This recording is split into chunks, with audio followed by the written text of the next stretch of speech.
Muy buenos días a todos. Muchas gracias al Banco Mundial, a Itaipú, por permitirme dirigirme a ustedes y por permitir que mi organización colaborara con la organización del foro. Así que muchas gracias a todos. Sí, como soy abogado me toca hablar un poco sobre cuestiones jurídicas. Pero algunas ya se han tratado acá.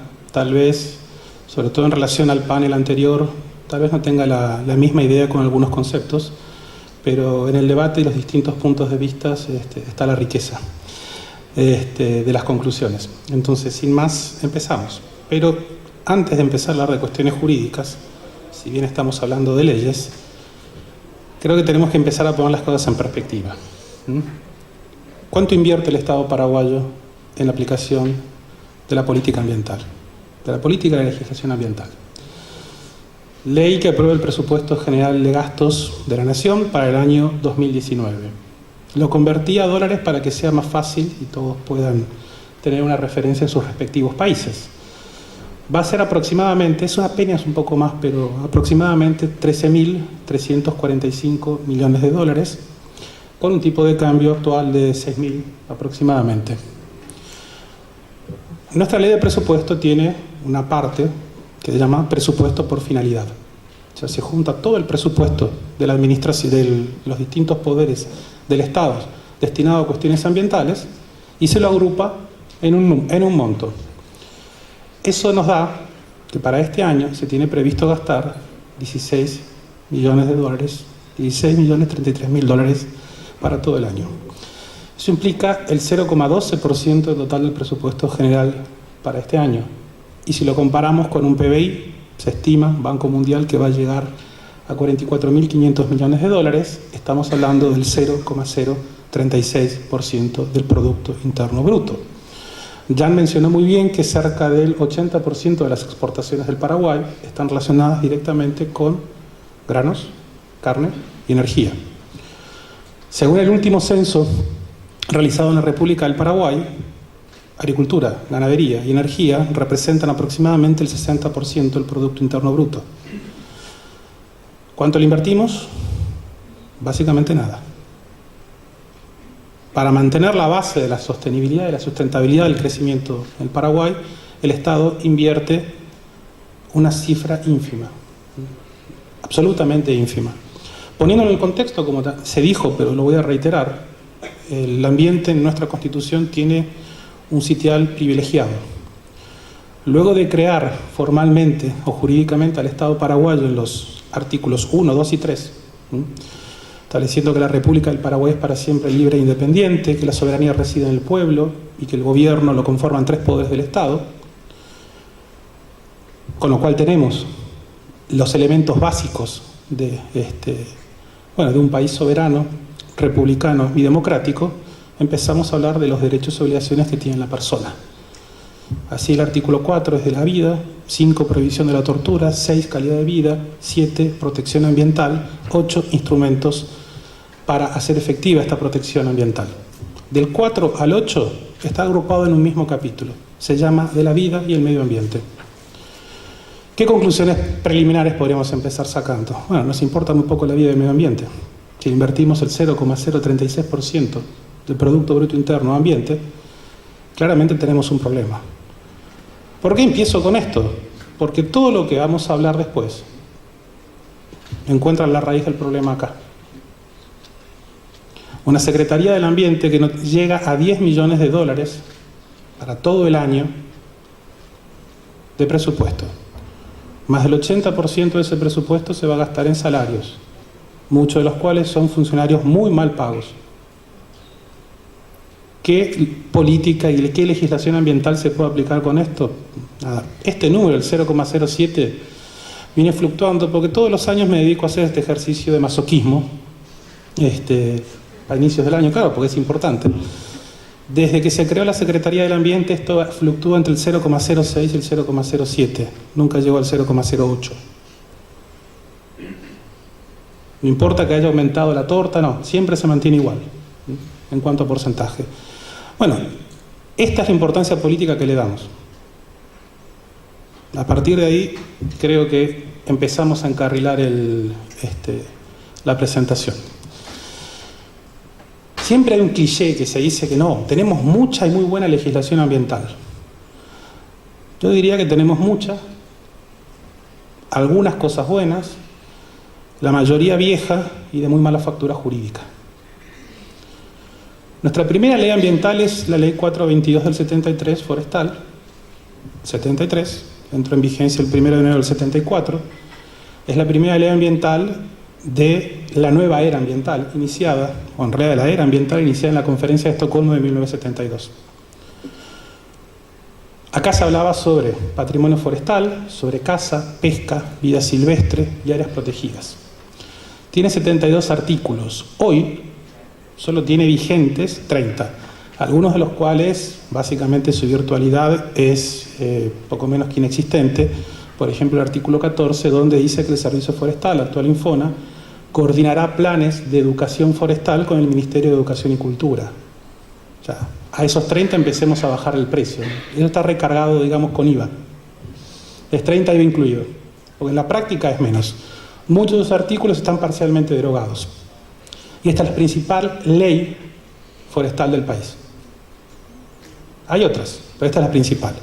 Y hablando de leyes que vinculan lo productivo con el cuidado del medio ambiente, tal vez sea la principal. Por supuesto, esto ha llevado a que haya una profusión de normas reglamentarias que intentan paliar la falta de disposiciones legales claras, lo cual nos lleva ¿a qué? A que tengamos profusión de inconstitucionalidades. Y ya me voy a referir después, porque también el Infona lo tiene, esa cuestión un tanto, no sé qué palabra ponerle, pero surrealista, creo que puede ser, donde la aplicación de la ley ambiental en el ámbito del Poder Ejecutivo siempre queda a cargo de los técnicos. Y dentro de la categoría técnicos, los abogados somos convidados de piedra. Se emiten autorizaciones de desmonte sin previo dictamen de asesoría jurídica. Ya vamos a ver.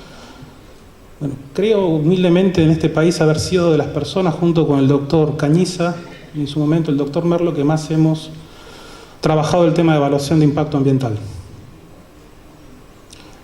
Hubo un mes donde el decreto reglamentario de la Ley de Evaluación de Impacto Ambiental estableció que las declaraciones de impacto ambiental debían contar con dictamen de asesoría jurídico previo. La ley la interpretan biólogos, agrónomos, arquitectos, ingenieros ambientales y por supuesto tenemos lo que yo jocosamente llamo la interpretación ingenieril del derecho.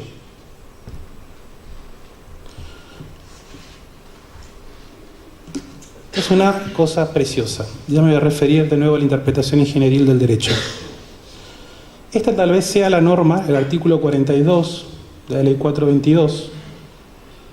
¿Se acuerdan el año pasado el movimiento por la derogación del decreto 7702? Salvemos los bosques, nos abrazamos a los bosques y todo lo demás, porque se estaba reglamentando la interpretación de este artículo 42.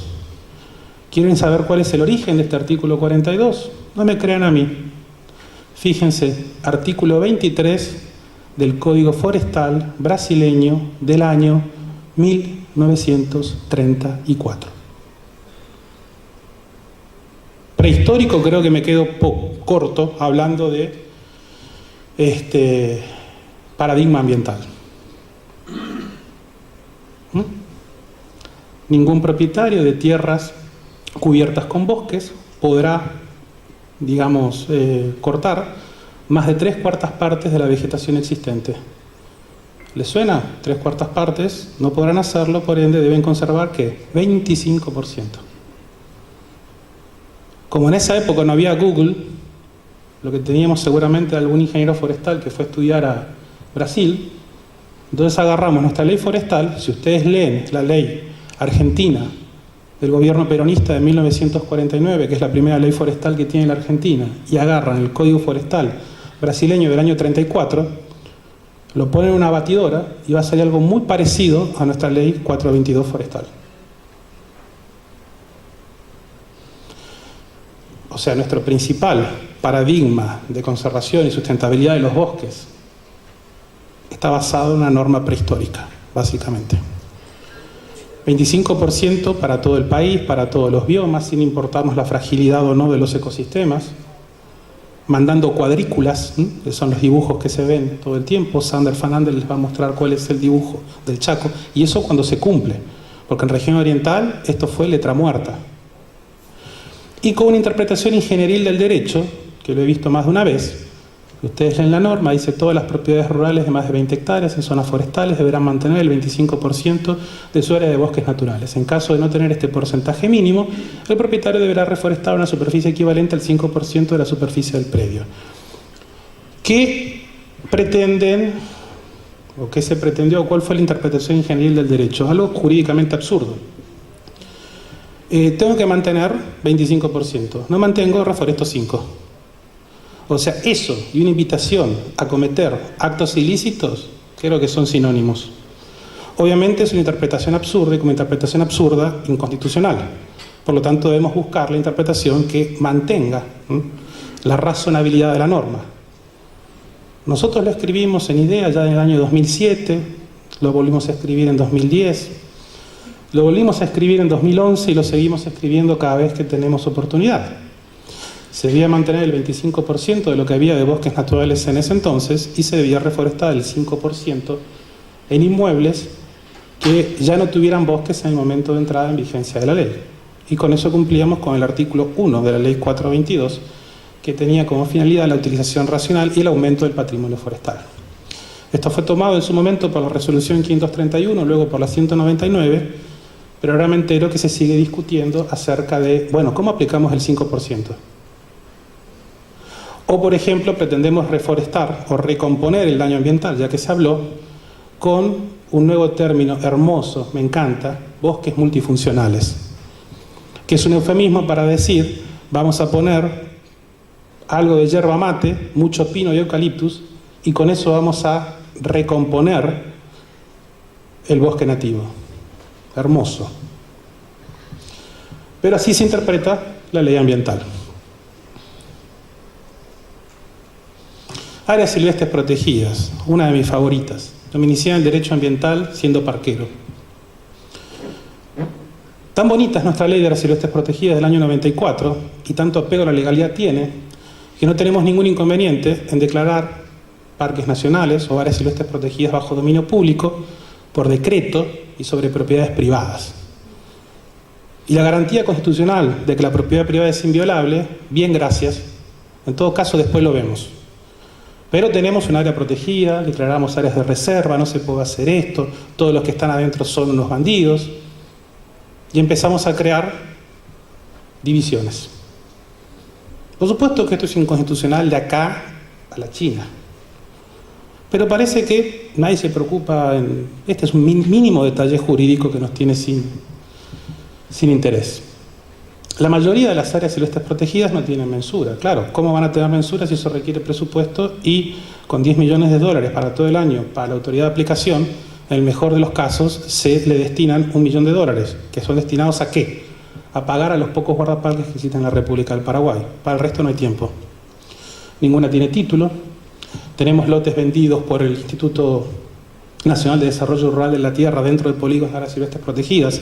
Claro, porque el MADES, ex-SEAM, ex Subsecretaría de Recursos Naturales del MAG, nunca se puso en contacto con el ex IBR, actual INDAR, para decirle, mira, dentro de este polígono, todas tus propiedades, las que no tienen título, son mías. Caso San Rafael, lo peleamos en el año 2003, donde, por ejemplo, los inmuebles de propiedad del Estado deben pasar, según la ley, inmediatamente a favor de la autoridad de aplicación de la ley. Banco Nacional de Fomento, Banco del Estado, vende. Pero lo mismo hace el INDER, así que no nos rasguemos las vestiduras. Y así son los problemas que vamos teniendo. Por supuesto, hablar de plan de manejo es, salvo que haya un proyecto de cooperación donde gastamos unos cuantos millones de dólares para pagarle a unos cuantos consultores y tener muy buenos salarios, el resto, bien, gracias. Evaluación de impacto ambiental. Bueno, acá podría haber dedicado este tiempo y mucho más, pero voy a tratar de tirar títulos nomás. Se realiza a nivel de proyecto y, como ya les dije, sin el más mínimo criterio jurídico. El proyecto lo presenta un proponente con la asistencia de un consultor, que el capítulo jurídico del estudio de impacto ambiental lo que hace es agarrar, copiar y pegar unos borradores tipo machetes que andan circulando por ahí, donde se pone desde la Constitución hasta cualquier ordenanza, y ese es el análisis jurídico del tema. Casi siempre están, las normas, la mitad están derogadas, las otras son inaplicables, no tienen nada que ver con el proyecto, pero vamos juntando volumen. Y pasa. Pasa como si nada. Como se realiza a nivel de proyecto, no estudiamos los impactos del entorno y tampoco jamás estudiamos los impactos acumulativos. Con lo cual tenemos las fragmentaciones que tenemos. Y tampoco me importa si mi vecino, por ejemplo, tiene su reserva legal en tal lugar. Acá se aprueban cuestiones como no, poner en el otro lugar. ¿Por qué? Porque el dibujo queda mejor. El otro día conocí un caso donde había una propiedad que eran 2 lotes y una supuestamente podía estar cerca del polígono de un área protegida. Se aprueba la habilitación, eufemismo, deforestación, en la zona cercana al área protegida. Cuando va a hacer la auditoría, que ya me voy al animus recaudandi, dicen, no, como está cerca de un área protegida, ¿por qué no mandás tu habilitación al otro lote? Claro, el propietario había gastado más de $2,5 millones en hacer eso. Y se cambian los dibujos como si fuera nada. Seguridad jurídica. Hemos crecido mucho, pero nadie va a venir a poner un centavo si esa es nuestra seguridad jurídica. El capital es veleta, como se dice. Evaluación de impacto ambiental estratégico. Existe una mera resolución, no tenemos ninguna norma legal sobre el tema, no hay ninguna consecuencia jurídica vinculante. Como dije, se emiten declaraciones de impacto ambiental sin previo dictamen jurídico y hay una interpretación con ánimos recaudandi. Por supuesto, es un neologismo supuestamente jurídico, o como diríamos acá, niembo jurídico. Nada, se inventan problemas para cobrar una tasa acá, otra tasa allá. El decreto reglamentario es claro. ¿Por qué? ¿Qué se trata? Se trata de volver al sistema anterior, donde todo se sometía a evaluación de impacto ambiental, con me acuerdo que se llama cuestionario ambiental básico, que era simplemente una forma de apretar, no era otra cosa. Y se elevó la auditoría cada 5 años. Bueno, ahora, como era como mínimo 5 años, ahora en todos los proyectos sale 2. ¿Por qué? Porque hay que pagar tasas. Bueno, antes tenía lógica cuando era SEAM, porque era un ente autárquico y tenían que hacer para su presupuesto. Hoy no, es parte de la administración central y toda la plata va a Hacienda, así que espero que eso vaya cambiando. Pero es lo que tenemos hoy. Ordenamiento territorial, una de las 2 cenicientas de nuestro marco jurídico ambiental. Sí, ya sé, me pasé, bánquenme 2 minutos. El ordenamiento territorial lo tenemos regulado a nivel de ley orgánica municipal. Esto queda a cargo de gobiernos municipales incapaces de aplicar las normas de ordenamiento territorial. En la práctica de casi 250 y pico, digamos 260 gobiernos municipales, no tenemos 10 que tengan planes de ordenamiento urbano y territorial. La norma de evaluación de impacto ambiental requiere que esos planes de ordenamiento urbano y territorial cuenten con licencia ambiental previamente, ni uno solo. En Asunción se cambia el plan de ordenamiento territorial según la cara del cliente. Jamás con evaluación de impacto ambiental. Y por supuesto, en las normas nacionales sobre ordenamiento territorial que establezcan directrices sobre la elaboración de planes de ordenamientos urbanos y territoriales. Derecho penal ambiental se habló mucho, simplemente voy a tirar titulares. Recordar, la ley 716 es de mala factura jurídica. Y no lo digo yo, lo dijo en su momento la Presidencia de la República cuando el expresidente Guasmosi vetó la ley 716, porque no era buena, jurídicamente hablando. Y me voy a quedar ahí. Lastimosamente, casi todo nuestro derecho ambiental tiene un fuerte énfasis en las sanciones penales. Ejemplo concreto de esto, incumplir un plan de gestión ambiental, en principio, cae dentro de la descripción del tipo objetivo del artículo 5, inciso E, de la ley 716. Esto que genera, lastimosamente, prácticas extorsivas. Algo que yo nunca pude entender, está bien, Yo no quiero mandar a nadie preso. Es más, prefiero que un productor esté libre y generando dinero para recomponer el daño ambiental. Pero nunca se ejerce la acción civil. Parece que eso es un mundo aparte. Está expresamente previsto en los códigos procesales, pero no hay un solo fiscal civil ambiental que se dedique a hacerle justicia al ambiente. Uno solo. Entonces se engloba todo en, bueno, voy a donar unas cuantas cubiertas, unos cuantos litros de leche, y vaya, con eso le hice justicia al ambiente. Y algo que recientemente he publicado, pero que estaría interesante, pues insisto, no es necesario mandar a la cárcel a nadie, en realidad es que paguen, y sobre todo ponerle claras señales de que puede tener problemas. ¿No se les ocurrió a nadie todavía explorar los vínculos entre deforestación y lavado de dinero? La única norma penal aplicable a deforestación es el artículo 4 de la ley 716, expectativa de pena 8 años. Para los penalistas, eso que saben es crimen. Si yo me aprovecho de los resultados de un crimen y trato de disimular su origen, ¿qué estoy haciendo? Lavando dinero. Eso sí asustaría. ¿No les parece? Bien. Otros problemas, y con esto ya voy terminando: profusión de leyes sin reglamentar, ley de vida silvestre del año 92, ningún reglamento, recursos hídricos, año 2007, ningún reglamento. No tenemos una regulación de las acciones en defensa del ambiente, si bien tenemos la acción popular en el artículo 38, no sabemos cuál es el canal procesal para ejercerlas. No hay regulaciones sobre daño ambiental, con las cuatro caras que tiene el daño ambiental.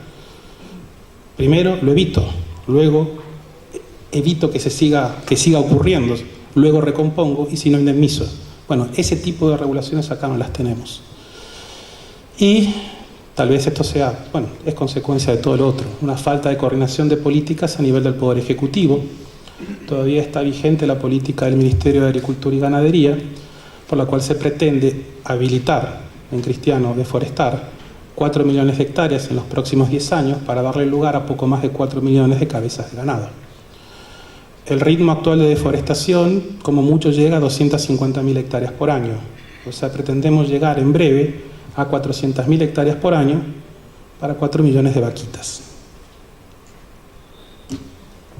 Las propuestas surgen a contrario, ¿no? Mucha más inversión en ambiente.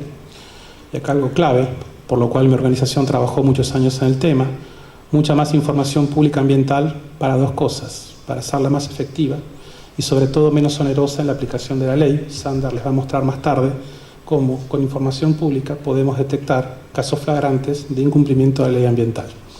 Obviamente, coordinación de políticas institucionales, e insisto, no tenemos buenas leyes, una reforma legal ambiental profunda. Muchas gracias.